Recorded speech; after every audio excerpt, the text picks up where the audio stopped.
What is up, everybody? This is Lyle, No Hippie Trucking and Transportation, and I am coming at you from the Salt Lake City terminal. Went and got some of that good training today to be a trainer and all that. Had my truck in the shop, you know what I'm saying? My catwalk had fell off a while back, so they at least got me a catwalk on there now. Need to order another plate, but that's going to be coming in a while from now.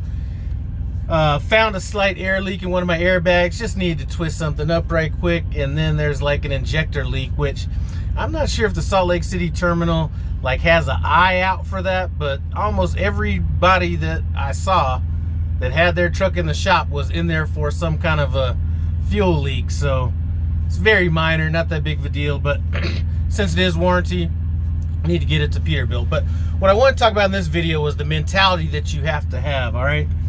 Now, the reason I'm putting this video out, I mean, it's something that I always talk about.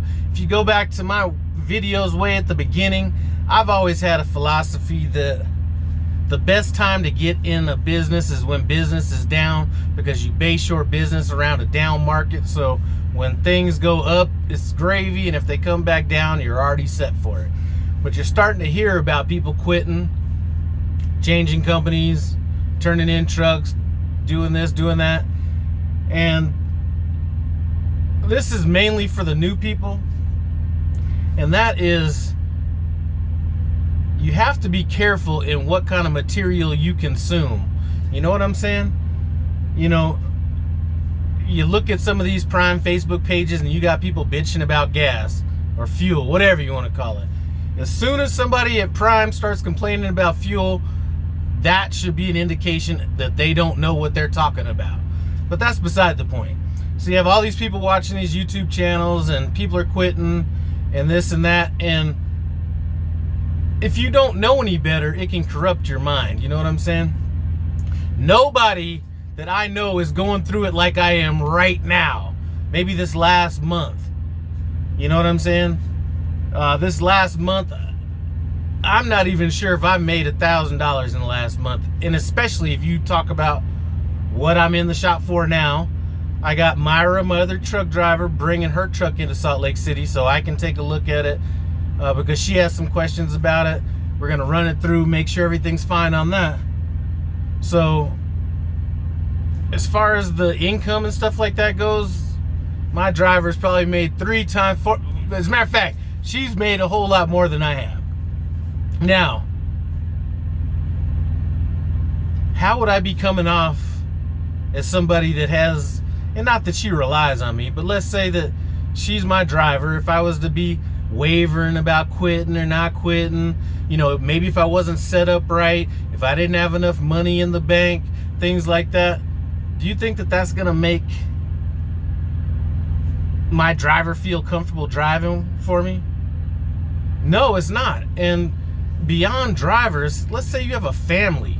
You know, there's a lot of things that I don't do right as far as being the family man, but one thing I can at least guarantee is there's going to be some consistency. You know what I'm saying? There's not going to be a time when my wife has to be wondering, you know, about our financial future. And I think a lot of people don't necessarily think about that. I mean, I don't know what somebody's wife would feel like, or husband for that matter, if they're out here being a truck driver and all of a sudden, you know, we hit like a little slump. Like I said, money wise, I don't see Prime having no slump or anything like that, so I'm not looking at it from that standpoint. But I have been getting hit upside the head with bills lately, and whether it's bills or the truck being down, my truck being down, her truck being down, you know, all this kind of stuff. And like I keep saying, if you're set up properly, it turns a catastrophe into an inconvenience. Do I like bleeding money the way I've been bleeding money? No. But the fact that I'm prepared for it makes this not a big deal.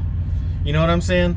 And it really makes me feel good when I'm going through what I'm going through and I have the opportunity to send a bonus to my driver that's a pretty sizable bonus and not really have it affect me at all. You know, I don't want to have anybody driving for me this wondering, am I still going to be working at Prime? Am I going to still be in the trucking industry? Am I going to try to sell trucks and take them outside Prime? None of that stuff. Stability is the gift that I can give people that are involved with me. And listen, I was sitting in here listening to people talk, and there's people, you know, whether it's Facebook here at the terminal, and, you know, before anybody starts talking about that Peterbilt Freightliner shit, everybody else I'm hearing complaining about being in the shop are Freightliners. Okay, let's get that out of the way. But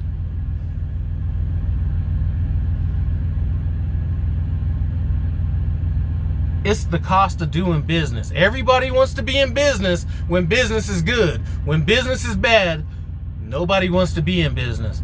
You know, I was just talking to my man. I really don't know his name. Hey, if you happen to be watching this, you drive the red Peterbilt. We were talking about you and your student and you going out to Virginia, picking up a student. And I was talking about how I was going through it and everything. And, you know, hopefully what he got out of the conversation was, I'm going through this shit. It's the cost of doing business. And the positive about this is I won't have to pay any second quarter taxes. You know what I'm saying? And that's what happens when you actually get in business. You know, I call it the right to be in business. You know what I'm saying? When you have the right to be in business, when you have things in place to where you're able to sustain fluctuations in the market, getting hit upside the head with, you know, trucks being down and repair bills and road assist and all this stuff, and just look at it, let it wash off your back. It is what it is. You know what I'm saying? So obviously, I don't want to be dealing with it, but that's what I'm dealing with right now. As far as what's going on with me here, today is, I think, Wednesday, something like that. I need to go down and do some pad training just to refresh myself on this back in between the cones, all that kind of stuff. My student that I'm picking up, and, you know, I need to quit calling him a student right now. I keep hearing that around here. This is my co-driver that I'm going to be picking up. I think he's going to be done with his orientation type stuff coming up here. I'm not going to be leaving until my other truck comes in. So I'm probably going to, you know what, go home, do what you got to do at home, all that kind of stuff. Be back here on Monday, Tuesday.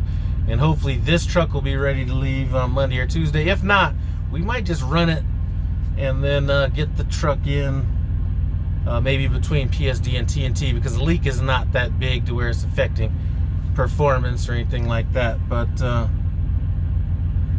if you don't take anything from me, I'm not gonna be one out here trying to tell you how to back up or do anything like that. I'm really trying to get, if there's one thing I want to give people, is the mental aspect of trucking. You know what I'm saying? I think there's a lot of truckers that can actually truck and they don't maximize their income because they don't think about, you know, they're trucking when really you should be hour planning or hour management or something like that.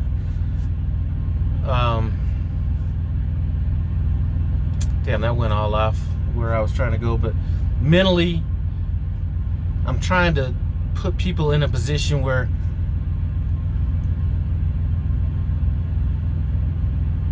they realize that just because you can lease a truck or something like that doesn't necessarily mean that's the time to do it.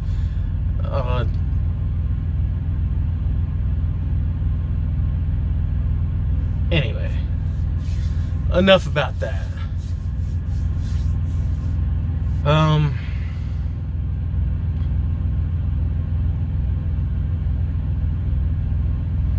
And this really doesn't have anything to do with whether you're leasing, whether you're a company driver, whether you're a prime, wherever.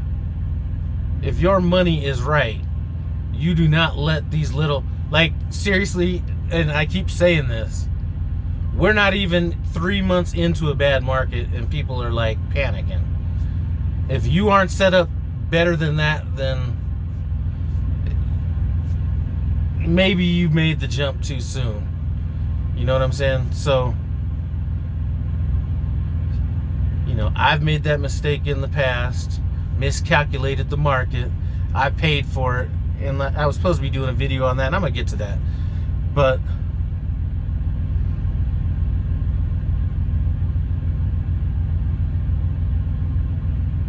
just hang in there, you know what I'm saying?